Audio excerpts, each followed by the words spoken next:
দেখেও দেখলেন না আম্পায়ার, নিয়ম ভেঙে ডিআরএস নেওয়ায় অভিযুক্ত মুম্বাই। আইপিএল নিয়ে সমস্যা শেষ হচ্ছে না।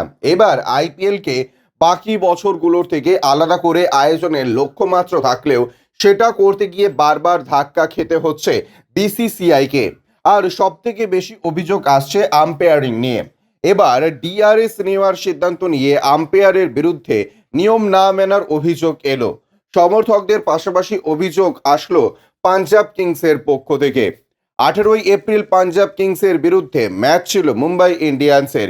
সেখানে একাধিকবার দেখা গিয়েছে ডিআরএস নিয়েছেন প্লেয়াররা। আউটের থেকেও বেশি ডিআরএস নেওয়া হয়েছে ওয়াইডের ক্ষেত্রে।